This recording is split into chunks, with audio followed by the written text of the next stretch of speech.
नमस्कार दोस्तों, आप क्राइम तक देख रहे हैं। एक बड़ी ही दर्दनाक कहानी मैं लेकर आया हूं। दरअसल बिहार की घटना है, नवादा इलाके की, जहां पर एक शख्स ने अपने परिवार के साथ खुदकुशी कर ली। उसने परिवार के सदस्यों को खुद जहर दिया या ज़बरदस्ती दिया। ऑब्वियसली अब तो ये बताने वाला सिर्फ एक बच्ची है। 6 लोग थे, जिनमें से सभी ने जहर खा लिया, जिसमें 5 लोगों की मौत हो गई। एक जो बच्ची है वो बच गई, और वो बच्ची ये बता रही है कि किसी मनीष भैया से कर्ज ले रखा था, वो परेशान कर रहे थे पापा को। और इनके जो पिताजी हैं, जिनका नाम केदारलाल गुप्ता है, उन्होंने बाकायदा मरने से पहले, जब पुलिस को कॉल हुई तो पुलिस मौके पर पहुंची, तब उस समय उनकी अंतिम सांसें चल रही थी। उनसे पूछा ये क्या हुआ, लेकर जा रहे थे तब पूछा, तो उन्होंने बताया कि हम सब ने जहर खाया है। हालांकि ये साफ नहीं हो कि जहर उन्होंने दिया, उन्होंने खुद खा लिया, ज़बरदस्ती खिलाया। पूछा वजह, तो उन्होंने बताया कि कर्जा इतना था, 10 से 12 लाख रुपए कर्जा, और उस कर्ज में एक पिता शायद ये भूल गया कि जो वो करने जा रहा है उसका क्या अंजाम होगा, सोसाइटी में क्या होगा। मुझे लगता है उस समय दीपिका आपका दिमाग चलना बंद हो जाता है, आपको एडवाइस देने वाले लोग जो है वो गायब हो जाते हैं, या आप एडवाइस लेना ही नहीं चाहते किसी की, या आपके ऊपर दिमाग पर इतना चीज़ें हावी हो जाती हैं कि आपकी सोचने और समझने की शक्ति खत्म हो जाती है। आपको गुस्सा आ रहा होता है, आपको जलन हो रही होती है, आपके अंदर ईर्ष्या भरी होती है। क्योंकि देखिए व्यूअर्स, ये सारी चीज सिचुएशन हम सब लोगों के जीवन में आती है। जब हम सब लोग बहुत दुखी होते हैं, कई बार बड़े नेगेटिव विचार भी आते हैं। ये एक बहुत कॉमन टेंडेंसी है। ऐसा नहीं कि कोई कहे मुझे नहीं आते, तो मुझे लगता है गलत है। तो उस समय हाँ, ऑब्वियसली हम ये कदम उठाने के बारे में कई लोग हो सकता है सोचते भी हो, हम लोग तो नहीं सोचते, मैं तो नहीं सोचता। लेकिन इतना ज़रूर है कि जीवन की इस भागदौड़ में महत्वाकांक्षाएं को पाने के लिए, यानी कि अपने ड्रीम्स को फॉलो करने के लिए, आपको बड़े सेक्रीफाइसेस करने पड़ते हैं। बहुत कई बार गलत काम करने पड़ते हैं, कई बार अपमान सहन करना पड़ता है, कई बार जलालत झेलनी पड़ती है, कई बार ऐसी टेंडेंसी भी पैदा हो जाती है कि आप भयंकर डिप्रेशन में चले जाते हैं। कई ऐसे फिल्म स्टार्स की हमने कहानी सुनी है जिन्होंने बताया कि वो कई, जैसे दीपिका पादुकोण, उन्होंने बताया था एक इंटरव्यू में कि वो काफ़ी समय डिप्रेशन में रही, सब कुछ होने के बावजूद भी डिप्रेशन। इसका क्या वजह है अगर इस पूरे केस की देखी जाए? क्या एक पिता ने ये गलत सोचा कि मैं अपने परिवार को अच्छी ज़िंदगी दूंगा? उसने क्या ये गलती करी है सोच के कि मैं जो वो चाहते हैं परिवार को वो दूंगा? क्या वो टैलेंटेड नहीं था? क्या उसकी नौकरी या उसका बिजनेस इस तरह से नहीं चल रहा था? फ्रूट की दुकान चलाते थे, इस तरह से नहीं चल रहा था? क्या मंदा आ गया था? क्या सोचने समझने की शक्ति खत्म हो गई थी? मुझे याद है मेरे पिताजी कई बार आते हैं, कई बार वो बोलते हैं कि बिजनेस ठीक नहीं चल रहा, तो ऑब्वियसली हम कहते हैं कोई नहीं डैडी, ठीक हो जाएगा, कोई बात नहीं, अभी हो सकता है सबका मंदा हो। लेकिन उनको एक डर सताता है कि यार अगर ये बिजनेस बंद हो गया तो क्या होगा, मेरे परिवार का क्या होगा? आपके फादर भी बिजनेस करते हैं, क्या कभी इस तरह की कोई डिस्कशन होती है घर में?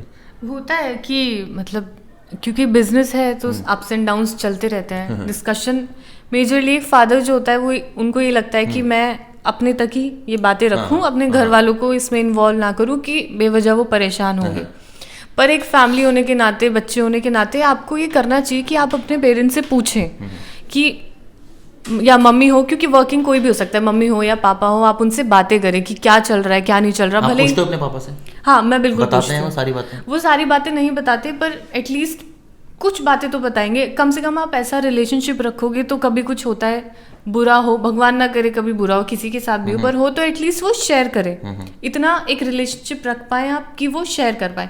अब इसी परिवार के आप ले लीजिए, कितनी मतलब दुख वाली बात है। वो भी तो एक समस्या है ना कि वो अगर बताएगा तो उसका बच्चे क्या सोचेंगे, या आप क्या सोचोगे अपने फादर के बारे में? यार क्या आप नहीं कर पा रहे? या कई बार ऐसा भी हो सकता है कि वो इस बात से शर्म के मारे नहीं बताते होंगे, यार कि मैं रोज रोज क्यों बताऊं?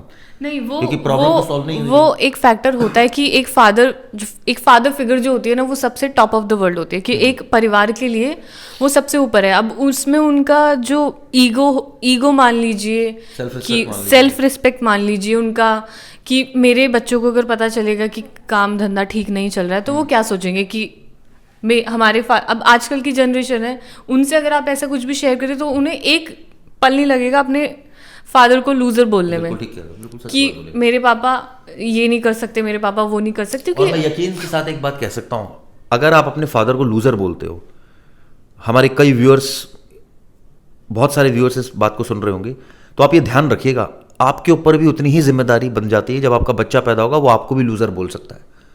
तो इस बात का हमेशा ध्यान रखिए कि जो मिला है उससे संतुष्ट रहिए। प्लस बड़ा करने की सोचने में कोई आपत्ति नहीं है, लेकिन बड़ा करने के लिए बड़ा दिल भी रखना पड़ता है, बहुत सारी सिचुएशन झेलनी पड़ती है और फादर को सपोर्ट करना पड़ता है। ऐसा नहीं कि आप उस समय उनको कहे अरे आप तो कुछ कर ही नहीं पा रहे, आपने क्या किया हमारे लिए। यूजुअली मैं सुनता हूँ कई बच्चे आपने क्या किया, आपने तो उनका भला कर दिया, आपने हमारा कोई भला नहीं किया।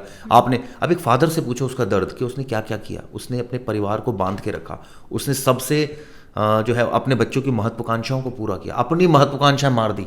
मतलब कई बार ऐसे होता है फादर कहता है छोड़ो मुझे नहीं करना, आप जाओ, आप फॉरेन कंट्री जा रहे हो, लो पैसे लो, डैडी आप चलो, पापा आप नहीं मुझे नहीं जाना, आप जाओ, आप घूम कर आओ। बिल्कुल ऐसा होता है, क्योंकि फादर के लिए उनके बच्चे, उनकी फैमिली सब कुछ हो जाता है। अब आप भी एक फादर है, आपको ये लगता होगा कि जो चीजें शायद मुझे नहीं मिली हो मेरे बच्चे को मिले। हर फादर यही सोचता है और सोचना भी चाहिए, लेकिन उसके अलावा आप जो हैं, जो बच्चे हैं, उनकी जिम्मेदारी भी होनी चाहिए कि भाई वो इकलौते हमारे पिता हैं, तो एटलीस्ट हम कुछ दे ना पाए तो कम से कम उनसे बात तो कर पाए, उनका दिमाग तो हम समझ पाए कि उनके दिमाग में क्या चल रहा है, कि वो खुदकुशी करने तक का सोच रहे हैं, तो कम से कम इतनी तो बात करें। ये बात भी सही है, बात ना नहीं करें, सोल्यूशन भी दें और मोटिवेट भी करें, और वो ऐसा कदम ना उठाएं उसके लिए सारे जो भी वो कर सकते हैं वो करें। कहने का मतलब ये है, आप सोचिए फादर एज अ फादर कितनी ज़्यादा रिस्पॉन्सिव। हर फादर ही सोचता है अपने बच्चों के बारे में कि मेरे अगर बच्चे काबिल निकल गए ना, ये हम कई कहावतें सुनते आ रहे हैं बचपन से कि एक बच्चा अगर काबिल हो गया ना बस आपकी पूरी जून सुधर गई, मतलब कि एक बच्चे ने पूरा घर संभाल लिया। और ये बात सच भी है। आप सोचिए कि आप अपने फादर पर उंगली उठा रहे हैं तो भाई आपके ऊपर भी तो उंगली है कि आप टैलेंटेड बन जाइए। मैंने कई ऐसे बच्चे देखे हैं जिनकी किस्मत भी अच्छी है, जो 12, 13, 14, 15 साल की उम्र से काम कर रहे हैं और 18-20 साल तक तो वो इतने स्टेब्लिश हो गए कि फादर के लिए वो मतलब 1 लाख रुपए घर में दे रहे हैं। सोचिए, तो फादर को लगता है यार मेरा बच्चा सेटल्ड है, और वो अपने बच्चे पर बड़ा नाज करते हैं। मुझे याद है मैं जब इनिशियल डेज की रिपोर्टिंग में होता था तो कई मेरे फादर को कई लोग मिलते थे, वो कहते थे आपके बेटे को हमने टीवी पर देखा, या वो कई बार ऐसे मंच पर होते तो कहते थे कि आप चिराग के फादर है ना। तो वो मतलब वो एक कितना प्राइड मोमेंट होता है आपके लिए, आपके फादर के लिए बहुत बड़ी कितना प्राइड मोमेंट होता है। और ये दर्शकों आप लोगों के सबके साथ होता है, ऐसा नहीं है कि मेरे साथ रोका हुआ है। कई आप ऐसे काम करते होंगे जिससे आपकी आइडेंटिटी जो है ना, आपके नाम से आपके फादर के नाम को जाना जाता है। क्योंकि फादर का सबसे बड़ा जो एक तरह से कहते हैं सक्सेस ही वही होती है कि जब बच्चे का नाम जब लिया जा रहा है, बच्चे का नाम आ रहा है तो फादर को याद किया जा रहा है। बिल्कुल ऐसे। तो ऐसा काम कीजिए, अच्छे काम कीजिए, फादर के ऊपर ज़्यादा दबाव मत डालिए। और जहाँ तक बात है कि देखिए सारी जो फैक्टर है ना, जो सब कुछ चीज़ें वो है सोचने से रिलेटेड है। आप कैसा सोच रहे हैं, आपका माइंडसेट किस तरह का है, कितनी पॉजिटिविटी आपके आसपास है, और कैसे आप लोगों से बातचीत करते हैं रोज़, उसी से आप मोटिवेट रहेंगे तो आप सारी चीज़ें, बहुत बड़ी बड़ी चीज़ें कर पाएंगे। और अगर आप डिमोटिवेट रहेंगे तो शायद छोटा काम भी नहीं कर पाएंगे। और कई चीज़ों में ये होता है कि अगर एज अ चाइल्ड अगर आपका ये राइट है कि आप अपने पेरेंट्स को समझा पाए, उनकी बात सुन पाए। कई जगहों पे ऐसा भी होता है कि बच्चों के ऊपर भी पेरेंट्स बहुत प्रेशर डाल देते हैं कि आप उनको एक सेटल्ड लाइफ आप अपने लिए लें, मतलब पेरेंट्स अपनी भी चिंता नहीं करते कि वो बच्चा सेटल हो जाए, अपने लिए सेटल हो जाए। उसमें भी बच्चों को ये दिक्कत आने लगती है कि उनकी फैमिली वाले उन पर प्रेशर बना रहे हैं। कहीं ना कहीं पेरेंट्स सोच तो आप ही के भले के लिए रहे हैं ना, तो वो चीज़ मतलब अपने अंदर से निकाल दीजिए, पॉजिटिव वे में लीजिए, और अपने पेरेंट्स, अपने फादर, अपनी मदर जो भी हैं उन सबसे बातें कीजिए, उनसे शेयर कीजिए कि आपका काम कैसा चल रहा है, मैं क्या करना चाहता हूँ। एक नॉर्मल ऐसा घर में वाइब रखी तो कम से कम दिमाग में ये चीज़ ना चले कि मेरा बच्चा मुझसे बात नहीं करता है, कुछ शेयर नहीं कर पाते। क्योंकि तमाम चीज़ें वही सोचने वाली बात आ जाती है सर, कि सोचते सोचते इतना मजबूर हो जाता है कि फिर ज़िंदगी ख़त्म करने पर बात आ जाती है। और कुछ चीज़ें ना आप मेहनत कर सकते हो। देखिए आप महत्वाकांक्षा रख सकते हैं, आप मेहनत कर सकते हैं, लेकिन बहुत सारी चीज़ें आपके कंट्रोल में नहीं है, परिस्थिति आपके कंट्रोल में नहीं है। कल को आप मेहनत कर रहे हैं, ईमानदारी से काम कर रहे हैं, अचानक कोई ऐसी परिस्थिति आ गई, आपका सारा फोकस वहाँ डाइवर्ट हो गया, अटेंशन सारी वहाँ डाइवर्ट हो गई, फिर क्या होगा। तो इस बात को आप समझ के रखिए, पेशेंस रखिए लाइफ में कि अगर ऐसा भी होता है तो भी कोई दिक्कत नहीं है यार, दोबारा हम ट्रैक पर आएंगे, दोबारा काम करेंगे, क्या दिक्कत है। जहाँ तक बात है महत्वाकांक्षा रखना कोई बुरी बात नहीं है, लेकिन अति महत्वाकांक्षा रखना शायद बुरा है। क्यों? क्योंकि उसके लिए आपको बहुत मेहनत करनी पड़ती है, और अगर आप मेहनत से कतराएंगे और फिर तो होता क्या, मेहनत करते नहीं है, फिर आप बहानेबाजी ढूंढते हैं, फिर गलतियां दूसरे निकालते हैं। रास्ते निकालते हैं। फिर वहां से क्या शुरू होता है कि अगर मेहनत से नहीं हो रहा है तो जुगाड़ करके करते हैं। कहीं ना कहीं आपको उधर पहुंचना है, लेकिन उसका तरीका फिर बदल जाएगा, वो तरीका फिर गलत हो जाएगा। ऐसे लोग देखे ना, वो बहुत टाइम तक ऐसी बातें करते रहे और एक टाइम के बाद यार तुम्हारी ना बातें बकवास है, कुल मिलाकर एक काम करते हैं, रिश्वत लेना शुरू करते हैं, क्योंकि उससे घर अच्छा चलेगा, पैसा आएगा और सारी चीज़ें आएंगी। तो देखिए, इससे पैसा तो आ जाएगा, लेकिन उस गिल्ट का क्या करोगे जो आपके मन में हो जाएगी। तो इस बात का हमेशा ध्यान रखिए। कई बच्चे ऐसे होते हैं अपने माँ बाप का पैसा बिगाड़ने के लिए सिर्फ आते हैं, सुबह उठते हैं और माँ बाप का पैसा बिगाड़ना शुरू कर देते हैं। उनको कोई मतलब नहीं है कि माँ बाप ने कितनी मेहनत से वो पैसा कमाया।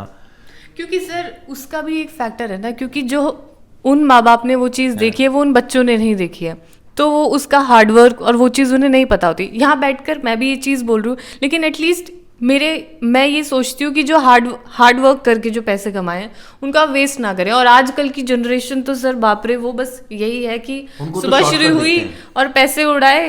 उनको तो दिखता है पार्टी, पब, क्लब, उनको दिखता है बस पैसा उड़ाना है। उनको ये नहीं पता कि पैसा कमाने में समय लगता है, उनको बड़ी बड़ी बातें करनी है, उनको समाज में अपनी एक ऐसी एक इमेज फॉर्म करनी है कि मैं बहुत बड़ा आदमी हूँ, लेकिन असल में वो सबसे छोटा आदमी होता है, क्योंकि अंदर से वो खोखला होता है। और ये यकीन मानिए कि उसको करने के लिए वो बातें जितनी बड़ी बड़ी करे, लेकिन एट द एंड मेहनत से ही कुछ होगा, उसके अलावा कुछ होगा नहीं। ये बात, इसका कोई और सॉल्यूशन ही नहीं है, इसका सिर्फ एक सॉल्यूशन है, मेहनत है। और अपने माँ बाप की आप रिस्पेक्ट कीजिए।